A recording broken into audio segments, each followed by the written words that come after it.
So guys इस video में हम देखने वाले हैं ओवर राइडिंग क्या होता है। ये भी बहुत ज़्यादा इंपॉर्टेंट टॉपिक है। इंटरव्यूअर पूछता है व्हाट इज़ ओवरलोडिंग, जो हमने पहले देखा, and then what is overriding, and कभी कभार डिफरेंस भी पूछ लेता है। तो बेसिकली ओवर राइडिंग के भी बहुत डिफरेंट केसेस हैं जहाँ पे इंटरव्यूअर आपको फंसा सकता है। तो देखते हैं क्या होता है overriding first of all. So हाँ, ओवर राइडिंग होता ये है कि whatever method present has by default available to the child through inheritance. सो अभी हमने इनहेरिटेंस में देखा कि जैसे पेरेंट क्लास में जो भी मेथड्स होते हैं और क्लास एक चाइल्ड है वो एक्सटेंड कर रही है पेरेंट क्लास को, तो उसके सारे मेथड्स जो है अपने चाइल्ड क्लास में अवेलेबल होते हैं। एंड जो चाइल्ड क्लास में मेथड्स जो हैं, अगर हम चाहें कि जो पेरेंट क्लास का मेथड है उसको कुछ और इम्प्लीमेंटेशन दे सके, तो हम उस मेथड को डिफ़ाइन कर सकते हैं अपनी चाइल्ड क्लास में, एंड डिफ़ाइन करके कुछ और इम्प्लीमेंटेशन दे सकते हैं, एंड उसी को हम बेसिकली ओवर राइडिंग कहते हैं। तो आप देखो इसमें, if child class not satisfied with parent class implementation, जैसे पेरेंट क्लास इम्प्लीमेंटेशन से चाइल्ड क्लास सेटिस्फाइड नहीं है, is allowed to redefine that method based on its requirement, जैसे मैंने बोला, and this process is called overriding. The parent class method which is overridden is called overridden method. जो parent class method होता है जिसको हम over ride करने वाले हो वो ओवर रिडन होता है, और जो चाइल्ड क्लास वाला मेथड होता है जहाँ पे हम अलग इम्प्लीमेंटेशन देंगे वो होता है ओवर राइडिंग। सो एक एग्जांपल के थ्रू देखते हैं कि जैसे ये क्लास है, ये मैं ओपन करता हूँ आपका इंटेलिजी में ओपन करता हूँ। तो गाइस देखो यहाँ पे क्या है, एक क्लास पी है एंड देन इसमें मेथड है, एक प्रॉपर्टी मेथड है। प्रॉपर्टी मेथड में कैश, लैंड एंड गोल्ड है। एंड देन एक मैरी करके मेथड है जिसमें श्रद्धा, ठीक है, ये बंदा जो भी है वो श्रद्धा से मैरी करना चाहता है, तो एक ये है। एंड देन फिर एक क्लास सी है जो एक्सटेंड कर रही है पी को। अब उसको, बंदे को प्रॉपर्टी तो चाहिए, बट यहाँ पे उसका माइंड चेंज हो गया, इसको चाहिए 3 गर्लफ्रेंड्स। तो यहाँ पे इसने अपना इम्प्लीमेंटेशन दे दिया, श्रद्धा, करीना एंड नोरा, ठीक है। तो यहाँ पे 3 इसने इम्प्लीमेंटेशन दे दिया, तो इसी को बेसिकली हम ओवर राइडिंग कहते हैं। तो यहाँ पे ओवर राइडिंग, जैसे ये मेथड है, ये मेथड है। एंड अब देखते हैं देखते हैं कि जब प्रिंट करवाते हैं ना तो प्रिंट क्या होता है। तो यहाँ पे क्या हुआ, इसने क्या किया, पेरेंट क्लास का जो पेरेंट है, ये पेरेंट का रेफरेंस बनाया and P dot marry call किया। तो पी डॉट मैरी पेरेंट का बना के कॉल किया, तो आपने गेस किया होगा कि यहाँ पे जो प्रिंट होगा वो प्रिंट होगा जैसे पेरेंट क्लास का P equal to new P और मैरी कॉल किया, तो मैरी जो मेथड है वो चाइल्ड क्लास में भी है, इम्प्लीमेंटेशन है, आपने देखा होगा, बट पेरेंट में भी है।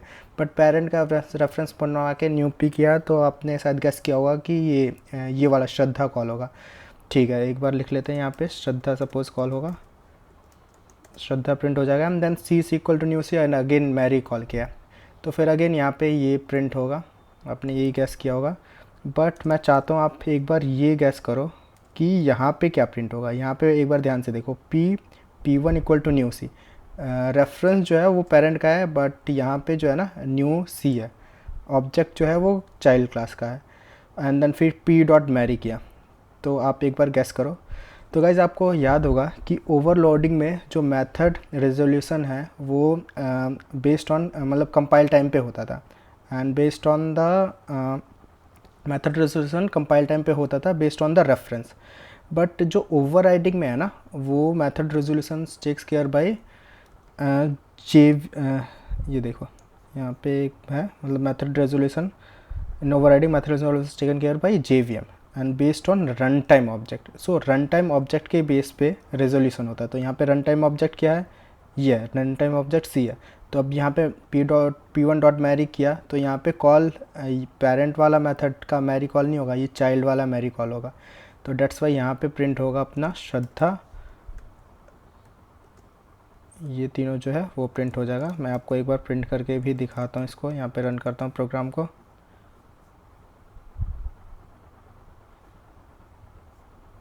ओके, ये कुछ है, इसको हटा देते हैं अभी के लिए। ये दूसरी क्लास में था, बट हाँ ये एक बार दोबारा प्रिंट कर रन करता हूँ मैं। ये सब एरर आप इग्नोर मारो, ये दूसरी क्लासेस में एरर है बेसिकली। ये मैंने प्रिंट किया अब, तो देखो आप क्या हुआ, यहाँ पे श्रद्धा प्रिंट हो गया and C Shraddha, Kareena, Nora, and then यहाँ पे मेथड रेजोल्यूशन JVM ने टेक केयर किया based on the run time object. तो फिर यहाँ पे Shraddha, Kareena, Nora child class वाला है, चाइल्ड क्लास का रेफरेंस है, तो चाइल्ड क्लास वाला प्रिंट हो गया। तो गाइज़ ये बहुत इंपॉर्टेंट है, इंटरव्यूअर पूछेगा आपसे, ऐसे प्रोग्राम लिख देगा एंड पूछेगा कि आउटपुट बताओ, तो यहाँ पे आप फंसने नहीं चाहिए। तो एक चीज़ का ध्यान रख लो, ओवरलोडिंग में मेथड रेजोल्यूशन, ये ओवरलोडिंग में जो method resolution takes care by compiler based on the reference time, but overriding में method resolution always taken care by JVM based on the run time object. Run time object, run time object क्या है? ये run time object है। तो जो भी यहाँ पे है उसकी क्लास का मेथड यहाँ पे कॉल होगा। तो यहाँ पे चाइल्ड है तो चाइल्ड क्लास का मेथड कॉल हुआ। And hence overriding is also consider as run time polymorphism भी कहते हैं ओवरराइडिंग को, डायनेमिक पॉलीमॉर्फिज्म भी करते हैं और लेट बाइंडिंग भी कहते हैं। जैसे कि उसमें कंपाइल टाइम पॉलीमॉर्फिज्म कहते थे ओवरलोडिंग को, बट यहाँ पे ये रन टाइम पॉलीमॉर्फिज्म है। एंड उसे अर्ली बाइंडिंग कहते थे, यहाँ पे लेट बाइंडिंग कहेंगे। ओवरलोडिंग को हम अर्ली बाइंडिंग, यहाँ पे लेट बाइंडिंग ओवरराइडिंग को कहेंगे। तो गाइस कुछ रूल्स है ओवरराइडिंग के, वो रूल्स फॉलो करेंगे तभी ओवरराइडिंग अचीव हो पाएगी, एल्स उसे हम ओवरराइडिंग नहीं कहेंगे। तो पहला ये है कि in overriding method names and argument type must be matched. So जो मेथड का नेम है एंड आर्गुमेंट टाइप्स जो है ना वो हमेशा मैच करना चाहिए ओवरराइडिंग में। तो जैसे यहाँ पे कोई आर्गुमेंट नहीं है तो यहाँ पे भी कुछ भी आर्गुमेंट नहीं होना चाहिए, तभी ये ओवरराइडिंग है, एल्स ये ओवरराइडिंग नहीं कहलाता। तो मेथड सिग्नेचर, जैसे आपने देखा होगा कि ओवरलोडिंग में क्या होता था कि method signature must be different, but overriding में method signature must be same. Overriding में मेथड सिग्नेचर सेम होने चाहिए। सिग्नेचर तो मैंने आपको बताया था, method name followed by argument types. तो यहाँ पे कुछ आर्गुमेंट टाइप नहीं है, यहाँ पे कुछ आर्गुमेंट टाइप नहीं है, तो सेम है, तो method signature must be same. अब ये दूसरा है रूल में कि in overriding return types must be same, but this rule is applicable until 1.4 version only. From 1.5 version onwards we can take covariant return types, and this means that the overriding method in child class can return a subtype of return type declared in parent class। अब guys इसका मतलब ये हुआ कि suppose करो कि हमारे parent class है, उसके बाद इसका रिटर्न टाइप ऑब्जेक्ट है।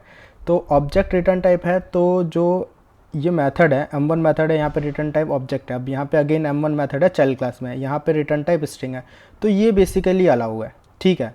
ये basically covariant return types allow है, बट ये 1.5 वर्जन के बाद 1.4 वर्जन में ये एरर आ गया होता। So above code is invalid in 1.4 version, but from 1.5 version onward it is valid.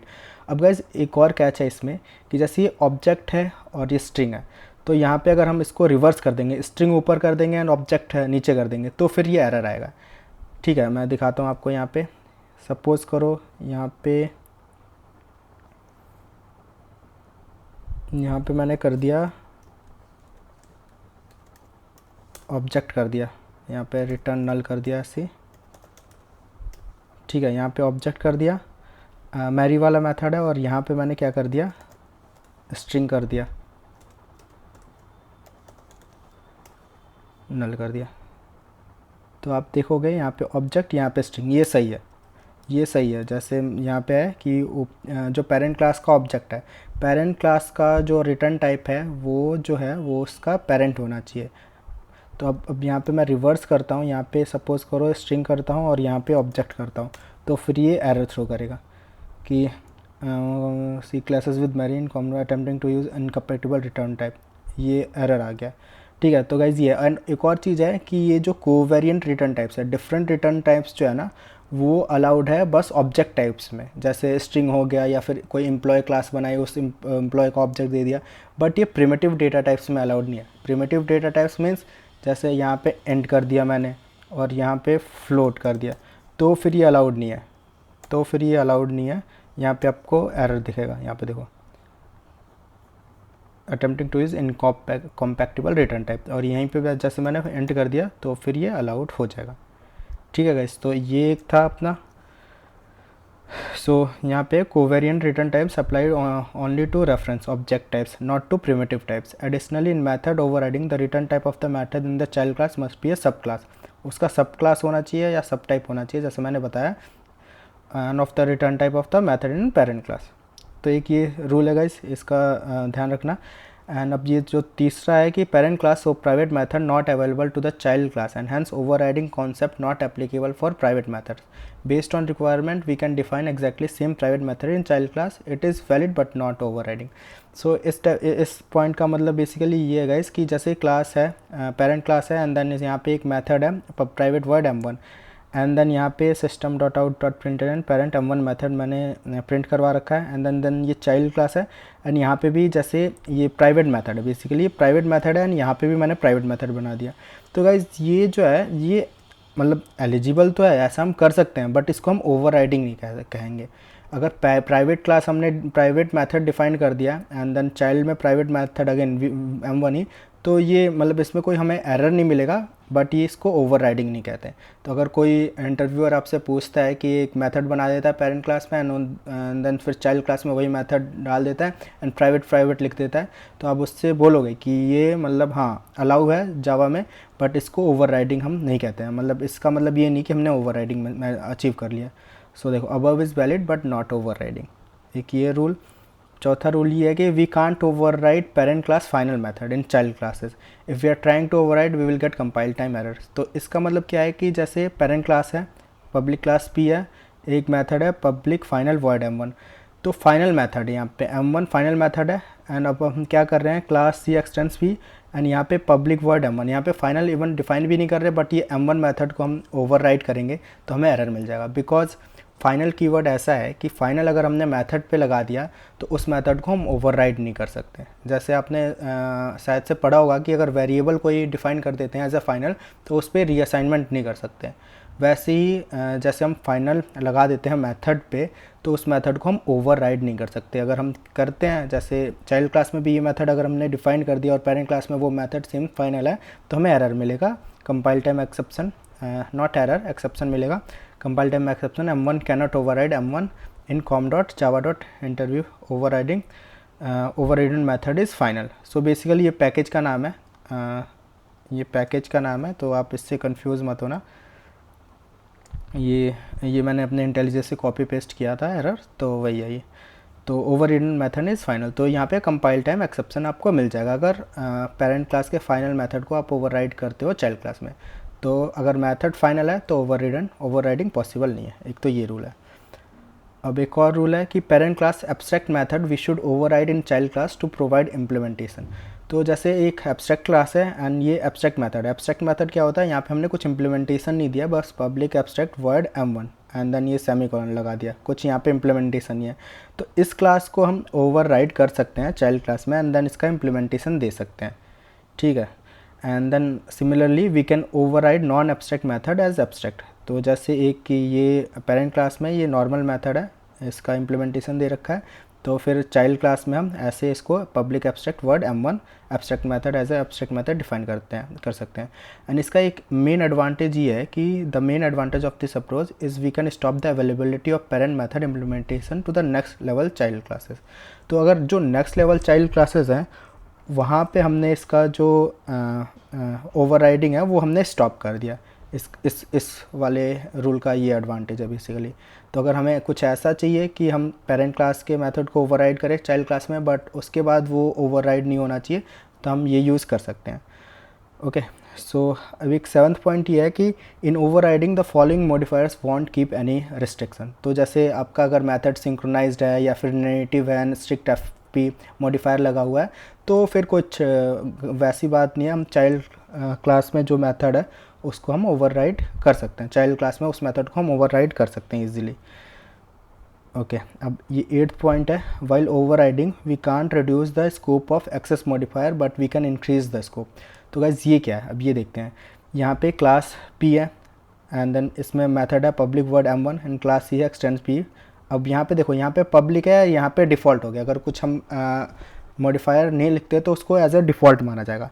तो यहाँ पे पब्लिक है एंड यहाँ पे डिफ़ॉल्ट है, तो हम रिड्यूस कर रहे हैं। अब ये क्या होता है, सबसे ज़्यादा पब्लिक होता है सबसे, एंड देन फिर प्रोटेक्टेड होता है, डिफ़ॉल्ट होता है, फिर प्राइवेट होता है। सो प्राइवेट सबसे ज़्यादा सिक्योर होता है।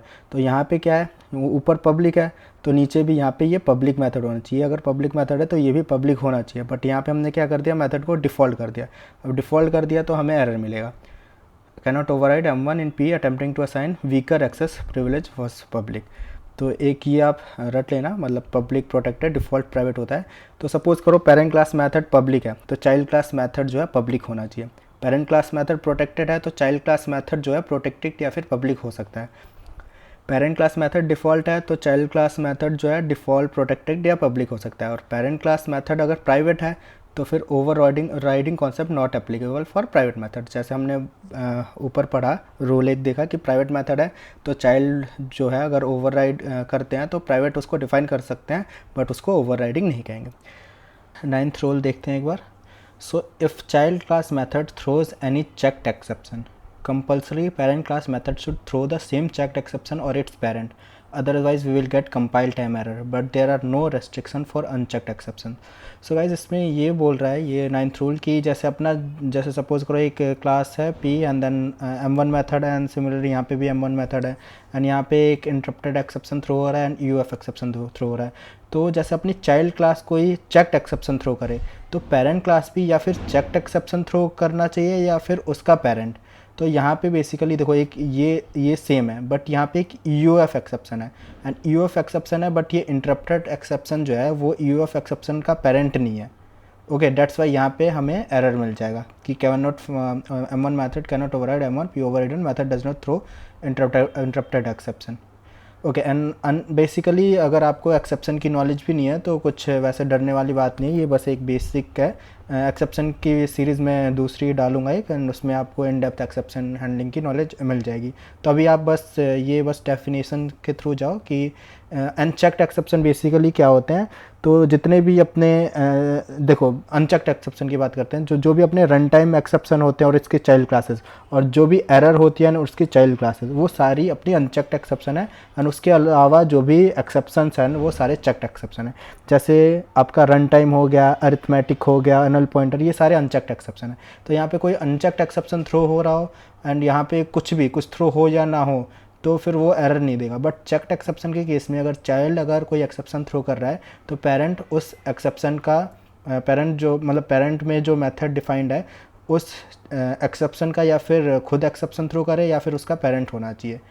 तो ये है। तो गाइज़ एक बार कुछ एग्जांपल्स मैं पूछने वाला हूँ आपसे कि ये है parent method public void M1 throws exception. ये एक्सेप्शन ये पेरेंट क्लास का मेथड है और ये चाइल्ड क्लास का मेथड है। तो बेसिकली यहाँ पे कोई एक्सेप्शन थ्रो नहीं हो रहा और यहाँ पे एक्सेप्शन थ्रो हो रहा है। तो बताओ ये वैलिड है या नहीं है। अकॉर्डिंग टू डेफिनेशन हमने देखा कि अगर चाइल्ड क्लास कोई एक्सेप्शन थ्रो कर रहा है तो फिर जो पेरेंट है या पेरेंट क्लास का मेथड है या फिर पेरेंट उसका सेम एक्सेप्शन थ्रो करे या फिर उसका पेरेंट। तो गाइज़ यहाँ पे देखो यहाँ पे कोई एक्सेप्शन थ्रो नहीं कर रहा, बट ये पेरेंट क्लास चाइल्ड क्लास कोई एक्सेप्शन थ्रो नहीं कर रहा, पेरेंट क्लास एक एक्सेप्शन थ्रो कर रहा है, तो ये वैलिड है, ठीक है। एंड ये टिक मतलब वैलिड है। अब यहाँ पे देखो पब्लिक वर्ड M1, अब यहाँ पे चाइल्ड क्लास एक्सेप्शन थ्रो कर रहा है बट पेरेंट क्लास कोई एक्सेप्शन थ्रो ही नहीं कर रहा। Parent class means parent class का मेथड जो है M1 मेथड है वो कोई मेथड कोई एक्सेप्शन थ्रो नहीं कर रहा है, या फिर यहाँ पे थ्रोज एक्सेप्शन होता तो फिर ये तो सही हो जाता, बट यहाँ पे ये इनवैलिड है, ये इनवैलिड है। अब सिमिलरली यहाँ पे देखोगे तो ये जो है IO एक्सेप्शन थ्रो हो रहा है। ओके, यहाँ पे IO एक्सेप्शन थ्रो हो रहा है एंड यहाँ पे क्या हो रहा है, यहाँ पे एक्सेप्शन थ्रो हो रहा है, IO एक्सेप्शन एंड एक्सेप्शन। तो ये जो चाइल्ड क्लास है, चाइल्ड क्लास में IO एक्सेप्शन तो चेक्ड एक्सेप्शन है एंड ये जो एक्सेप्शन है वो भी चेक्ड एक्सेप्शन है, बट यहाँ पे जो IO एक्सेप्शन है एंड देन फिर पेरेंट मेथड में पेरेंट का क्लास का जो मेथड है M1, यहाँ पे ये IO एक्सेप्शन का पेरेंट है, ठीक है, पेरेंट है, तो ये भी वैलिड है। एंड सिमिलरली जैसे इसका अपोजिट कर दिया तो ये चाइल्ड क्लास एक एक्सेप्शन थ्रो कर रहा है बट ये जो है ये या एक्सेप्शन नहीं है या फिर इसका पेरेंट है नहीं है, तो डेट्स वाई ये इनवैलिड है। सिमिलरली यहाँ पे क्या हो रहा है, IO एक्सेप्शन थ्रो हो रहा है, file not found exception throw हो रहा है एंड देन फिर UF एक्सेप्शन थ्रो हो रहा है। तो बताओ ये वैलिड है या नहीं है। तो गाइज़ ये बेसिकली वैलिड है। ओके, एंड ये क्यों वैलिड है, क्योंकि यहाँ पे जो है ये जो है फाइल नॉट फाउंड ये अनचेक्ड एक्सेप्शन है। ओके, एंड देन ये IO एक्सेप्शन ये चेक्ड एक्सेप्शन है, बट ये वाला जो है वो या फिर सेम है ये या फिर UF एक्सेप्शन का पेरेंट है, ये जो पेरेंट वाला मेथड का एक्सेप्शन है वो, तो डेट्स वाई ये वैलिड है। अब यहाँ पे देखो ये IO एक्सेप्शन थ्रो हो रहा है और यहाँ पे UF एक्सेप्शन थ्रो हो रहा है एंड देन फिर इंटरप्टेड एक्सेप्शन थ्रो हो रहा है, तो फिर ये वैलिड है या नहीं है। तो देखो ये तो ठीक है, ये जो है मतलब ये इनवैलिड है। एंड क्यों इनवैलिड है, यहाँ पे इंटरप्टेड एक्सेप्शन है एंड UF एक्सेप्शन, तो फिर ये जो है ये एक्सेप्शन है इसका ना ही पेरेंट है ना ही सेम है, डेट्स वाई ये इनवैलिड है। एंड अब ये है लास्ट एग्जांपल, ये थ्रो ए मतलब arithmetic exception null pointer exception and then फिर यहाँ पे देखो यहाँ पे अनचेक्ड एक्सेप्शन थ्रो हो रहा है बट यहाँ पे जो है चेक्ड एक्सेप्शन थ्रो हो रहा है, बट ये वैलिड है। क्यों वैलिड है, बिकॉज अनचेक्ड एक्सेप्शन पे कोई रूल है ही नहीं। डेट्स वाई ये वैलिड है। तो ये हो गया गाइस 10th रूल। देखते हैं, आई होप ये आपको समझ आ गया होगा। कुछ समझ ना आए तो आप कमेंट कर सकते हो एंड देन मैं आपको कोशिश करूँगा कि आपके डाउट्स रिजॉल्व करूँ। एंड नहीं भी आया तो कोई वैसी बात नहीं है, अगर आपको एक्सेप्शन की उतनी नॉलेज नहीं है तो आप ये पार्ट स्किप भी कर सकते हो। इसमें ये बहुत ही ज़्यादा मतलब ऐसा नहीं है कि ये नहीं आ रहा तो आप कंटिन्यू ना करो, बिकॉज इसके बाद कुछ एक्सेप्शन से रिलेटेड बात नहीं होएगी ओप्स कॉन्सेप्ट में, नेक्स्ट वीडियोज़ में बेसिकली। तो गाइज़ अब ये 10th रूल है कि overriding with respect to static method. So guys we can't override static method as non static, otherwise we will get compile time error. तो guys यहाँ पे सपोज करो क्लास है P, यहाँ पे मेथड है public static void m1 and यहाँ पे हमने जो है पब्लिक void m1 कर दिया, ये हटा दिया, तो यहाँ पे हमें एरर मिल जाएगा क्योंकि हम स्टैटिक मेथड को ओवरराइड नहीं कर सकते। ओके मतलब m1 in C cannot override m1 in P, overridden method is static. Similarly we can't override a non static method. तो जैसे यहाँ पे ये नॉन स्टैटिक मेथड है बट ये m1 को यहाँ पे स्टैटिक डिफाइन कर दिया, तो ये भी पॉसिबल नहीं है। इसमें भी अगेन एरर मिलेगा, m1 in C cannot override m1 in P, overriding method is static. So guys जब मैं एरर की बात कर रहा हूँ इट मीन्स हमें कंपाइल टाइम एक्सेप्शन मिलेगा इसमें। जब हम कोड रन करेंगे तो वो एरर थ्रो करेगा, बेसिकली एक्सेप्शन थ्रो करेगा। सो अब तीसरा ये है कि both parent and child class method is static. अब सपोज करो यहाँ पे ये पब्लिक स्टैटिक void m1 है एंड ये चाइल्ड क्लास का भी मेथड जो है पब्लिक स्टैटिक void m1 है, तो ये वैलिड तो है बट इसको हम ओवरराइडिंग नहीं कहेंगे, उसको हम मेथड हाइडिंग कहेंगे। So if both parent and child class method is static then we won't get any compile time error. It seems overriding concept applicable for static method but it's not overriding, it's method hiding. इसको हम method ID कहेंगे। तो जैसे आप ये देखो public static void m1 है, public static void m1 है, तो ये वैलिड है बट ये जो है ओवर राइडिंग नहीं है, मेथड हाइडिंग है। सो गाइस यही है रूल्स। अब नेक्स्ट वीडियो में हम देखेंगे कि मेथड हाइडिंग बेसिकली होता क्या है। तो या for this video that's it, thank you guys.